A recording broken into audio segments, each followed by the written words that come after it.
నిన్ను వలే అంటే అర్థం ఏంటి? నిన్ను వలే అంటే అర్థం ఏంటి చెప్పండి? నేనెంతో నా పక్కనోడు కూడా అంతే, నేనెంతో ఆ పక్కనోడు కూడా అంతే, నేనెంతో ఆమె కూడా అంతే. ఇది నిన్ను వలే, నిన్ను వలే, నిన్ను వలే. నిజంగా ఇది ఫాలో అయితే పోలీస్ స్టేషన్లో కేసులు ఉంటాయా? ఉంటాయా? కోర్టులో కేసులు ఉంటాయా? అక్కడ ఏదో ఇందాక పెంట కూడా వినపడింది, అలాంటివి ఉంటాయా? ఏదో వినపడింది నాకు, కేకలు వినపడుతున్నాయి ఎక్కడి నుంచో. మరి ఉంటాయి, గొడవలు ఉంటాయా, కొట్లాట్లు ఉంటాయా? విచిత్రం ఏంటంటే మనం ఎంత వెధవలం అంటే క్రైస్తవులు, ఇలా అంటున్నానని బాధపడకండి, నిజంగా మనలో చాలామంది వెధవలు ఉన్నారు, వెధవలు ఉన్నారు. మనలో మనకే పడిచావదు.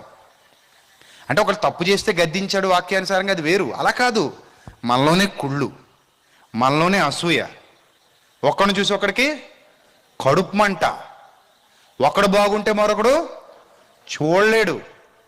ఈ దరిద్రపు జబ్బులన్నీ పెట్టుకొని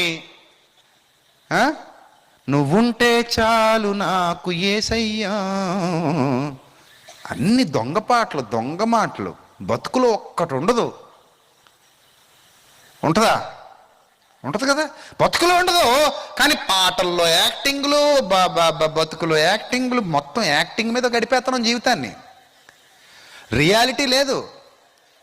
ఒకవేళ పోనీ ఎవడైనా మంచోడుగా మారి నిన్ను ప్రేమించాలని చూసినా ఆడి కింద మంటటేస్తావు నువ్వు. నిన్ను నమ్మాలో లేదో తెలియదు ఆడికి. ఇప్పుడు కొంతమంది మంచోళ్ళుగా ఉండకపోవడానికి కారణం ఏంటి తెలుసా? వాళ్ళు కూడా చెడ్డోళ్ళు అయిపోవడానికి. ఇక్కడున్న చెడ్డోళ్ళు ఎవడో క్రైస్తవంలోకి వస్తాడు, కొన్ని ఆశలతో వస్తాడు, విశ్వాసంతో వస్తాడు. ఇక్కడికి వచ్చి వీళ్ళని చూడగానే ఛీ అని వాడు దేవుడిని వదిలేసి వెళ్ళిపోతాడు. అలాంటి దొంగలు ఉన్నారు మన క్రైస్తవ్యంలో. ఇప్పుడు విచిత్రంగా కొన్ని విషయాలు చెప్తాను చూడండి. ఒక చోట ఒక సభ జరుగుతుందట. సభ అంటే ఎవరిది? దేవునిది. దేవునిది అనేసరికి అందరికీ సంబంధమా, పాస్టర్ గారు ఒక్కడికే సంబంధమా? అందరికీ సంబంధం. ఈ సభ జరుగుతుంటేనట ఈ విశ్వాసులందరూ కూడా పాస్టర్ గారు సభ జరిగిస్తున్నారు, జరగనివ్వండి. ఏమనివ్వండి? జరగనివ్వండి, మనం వెళ్దాం, కూర్చుందాం, భోజనం పెడితే తినేద్దాం, పోదాం. అబ్బా, వెళ్దాం, కూర్చుందాం, భోజనం పెడితే తినేద్దాం, కడుపు నిండా పోదాం, అంతే తప్ప మనం అక్కడ ఏ పని ముట్టుకోకూడదు, మనం ఎందులోనూ సహకరించకూడదు. మనకు అవసరం లేదు. అది మన సంఘం కాదు. అబ్బా, ఏం ప్రేమ! ఒకవేళ మన సంఘం అయినా మనకు అవసరం లేదు. అక్కడ ఒక 20-30 మంది పిచ్చోళ్ళు ఉంటారు, వాళ్ళు పడతారు. చేసేవాడు ఎవరో చేసుకుంటారు, మనకు అనవసరం. మనం జస్ట్ వెళ్ళామా, కూర్చున్నామా, తినేసామా, పోయామా, అంతవరకే. ఇది ఒక లెక్క. ఇంకా ఈ సేవకుడు అనుకుంటాడు, అందరు కాదు కొందరు, నేను సేవకుడినే కదా, ఈ సేవకుడు అనుకుంటాడు, నేను సబ్ పెడతా, నాది రూపాయి ఖర్చు అవ్వకూడదు, వీళ్ళందరూ నాకు ఇచ్చేయాలి, నాది రూపాయి ఖర్చు కాకూడదు. ఒకవేళ అయితే నువ్వు తీస్తావా, జేబులోది పెడతావా కొంతైనా? నేను పెట్టను, అందరు ఇస్తే చేస్తా, మరి నేను అంతే, అలా ఉంటాను అంతే. పని ఎవరిది? దేవుడిది. ఇప్పుడు దేవుడు నా బీరువాలో డబ్బులుండి నేను రూపాయి తీయకుండా వీళ్ళ డబ్బుతోనే ఖర్చు పెడతాను అంటే దేవుడు ఏమైనా ఒప్పుకుంటాడా? ఒప్పుకోడు. అంటే మనం ఆలోచించాల్సిన విషయం ఏంటంటే ఇక్కడ విశ్వాసులు బాధ్యతగా ఉండాలి, నెక్స్ట్ సేవకుడు బాధ్యతగా ఉండాలి. ఇప్పుడు ఒకరినొకరు ప్రేమించుకోవడం అంటే అర్థం ఏంటంటే ఒకరి సుఖ దుఃఖాలలో మరొకరు ఏమవ్వాలట? పాలిభాగస్తులు కావాలట. కానీ మనం కాము అప్పుడప్పుడు. ఇక్కడ రెండోది, అందరూ మనకు ఫ్రీగా చెప్పేయాలి, మనం మాత్రం అందరి దగ్గర తీసుకోవాలి. బాగుందా ఇది?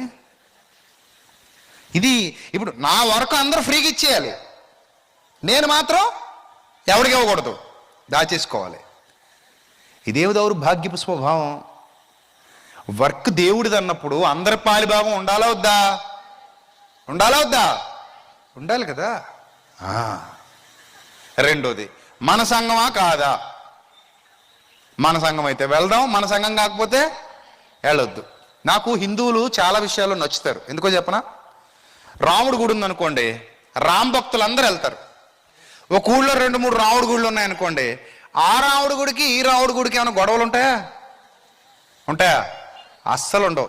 మా ఏరియాలో కూడా వెల్లంపేట రామాలయం ఒకటి ఉంటుంది, ఏంటి తర్వాత గొల్లపేట రామాలయం ఒకటి ఉంటుంది, అలాగే రెడ్ల రామాలయం ఒకటి ఉంటుంది, ఇంకేదో మొత్తం మీద ఉన్నాయి. నాకు తెలిసి ఉన్నాయి, 4-5 రామాలయాలు ఉన్నాయి. ఎవరు రామాలయంలో రాముడికి సంబంధించి నవమి జరిగినా, ఇంకే కార్యక్రమాలు, లేకపోతే వినాయకుడి విగ్రహాలు నిలబెట్టినా అందరూ వెళ్ళిపోతారు తప్ప ఇది పలానా వినాయకుడు, ఇది పలానా రాముడు, అది పలానా దుర్గమ్మ తల్లి అని అనుకోరు ఎవరు కూడా. కానీ క్రైస్తవ్యంలో ఎన్ని జబ్బులు ఉన్నాయంటే, ఈ సభ ఎవరిది? యేసు ప్రభుదే. కానీ మా యేసు ప్రభుదా కాదా? అబ్బా ఏటట, మా యేసు ప్రభుదా కాదా? మీ యేసు ప్రభు కాదు, అది ఇంకొక యేసు ప్రభు. మరి నీ దగ్గర ఉన్న యేసు ప్రభు ఎవరు? ఇతను సెపరేట్ యేసు ప్రభు. సిగ్గుపడాల్సింది పోయి అతిశయపడే దుస్థితికి వచ్చారు క్రైస్తవులు. వచ్చారా రాలేదా చెప్పండి? నిజమా అబద్ధం? నేను చెప్పింది నిజమా అబద్ధమా? ఇంత డైరెక్ట్గా మాట్లాడితే ఎలాగండి బాబు అనకండి. నేనంతే. నేను చెప్పింది నిజమా అబద్ధమా? నిజమే. ఎంత దరిద్రపు జబ్బు. ఇక్కడ సంఘం ఉంటుంది, అందులోంచి 10 మొక్కలు, మళ్ళీ ఈ 10 మొక్కలు 10 సంఘాలు కొట్టు చచ్చిపోతుంటారు. వాళ్ళందరూ సంఘ పెద్దలు ఉంటారు. వీళ్ళకి వాటాల దగ్గర గొడవలు, భోజనాల దగ్గర గొడవలు. ఒకడు ముందు తింటే ఇటు చూడలేడు, ఆడు ముందు తిన్నాడే నేను ఏడుస్తుంటాడు. తిండి దగ్గరే సఖ్యత లేదు నీ బతుక్కి. ఎందుకు? ముందు తింటే మొక్కలు అయిపోయినాయట. మొక్కలు ఏమన్నా నీకు కొత్త? ఇప్పుడు తినలేదా ఏంది? అలాగే ఫ్రీగా వస్తుంది కదండి.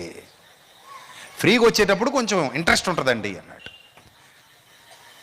సో ఇలాంటి దుర్బుద్ధులతో, ఇలాంటి స్వభావాలతో సమాధికి వెళ్ళిపోతున్నాం మనం. ఏమంటే సమాధికి వెళ్ళినా కూడా మారని బతుకులు ఉన్నాయట క్రైస్తవ్యంలో. అలాగే వెళ్ళిపోతున్నారట సమాధికి. అంటే పరిపూర్ణత అంటే అదేనమ్మా చెప్పండి? పరిపూర్ణత అంటే అదేనా? కాదు, అది కాదు. ఇది నిన్ను వలే నీ పొరుగువాడిని ప్రేమించు అంటే అర్థం ఏంటంటే, నువ్వెలా అయితే బాగున్నావో అవతలుడు కూడా ఏమవ్వాలి? బాగుండాలి. ఇతరుల సుఖదుఖాలలో మీరు కూడా ఏం తీసుకోవాలి? పాలిభాగం తీసుకోవాలి. అలాంటి మనస్తత్వం మీలో సంతరించుకోవాలి. అలాంటి ఆలోచన విధానం రావాలి. అలాంటి బ్రతుకు రావాలి. చూసారు, చాలా మందిలో ఉండదు ఇది. చాలా మందిలో ఉండదు.